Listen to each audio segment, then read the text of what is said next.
Welcome back to Down to Business with V. I'm your host, V, and today we're discussing phishing attempts. Gone phishing. Tales of taking the bait. We have in the studio with us today cybersecurity expert and Chief Information Security Officer for Cofins, Tanya Dudley. Tanya, thank you so much for being with us. Thanks for having me. It's very exciting. Yes, thank you so much. In the first segment, we talked a little bit about some of the FBI cases where phishing attempts have been carried out. And we also talked about how enterprises were being attacked, as well as small businesses, how they were being used to target their victims. In other FBI news, there was a man who pled guilty to a $1.1 million email phishing scam. We call it business email compromise sometimes in the industry, but that's a huge and hefty amount. And the reason we're highlighting these is to show our consumer base and our audience what this looks like when it carries out and what's at risk. In another case, there was a man that admitted to stealing Bitcoin on the dark web using these phishing schemes. And then there was another incident where a school district was duped out of $2 million due to a phishing scam. It's a lot of money.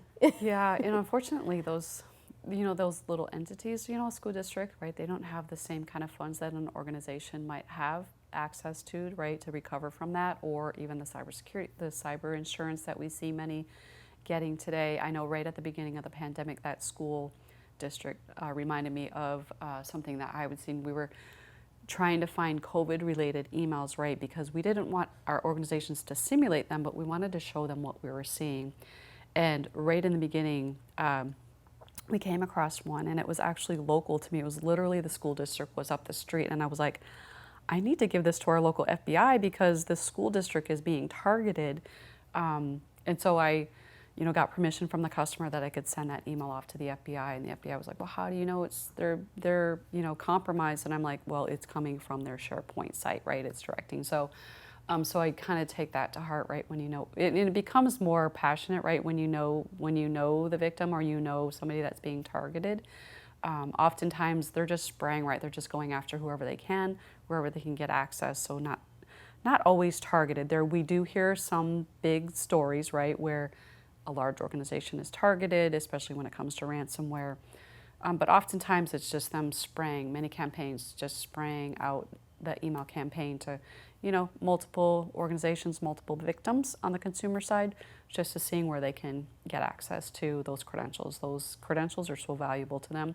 They can either use them themselves, or they could also bundle them and validate them and then sell them for even more money in the dark web. Yes, that's what we're hearing a lot of too.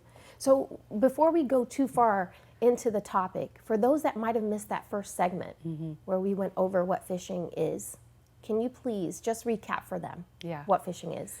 Yeah, so phishing is an email, or it could be a text message, or a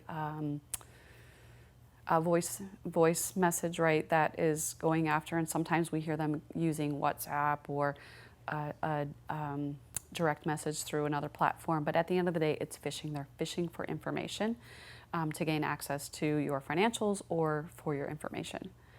Very interesting how they use these tactics. And I like that you said sometimes it's targeted, other times you called it the spray. They're just putting the information out there, seeing who will bite. Right. And who they can actually harvest information from. Yeah.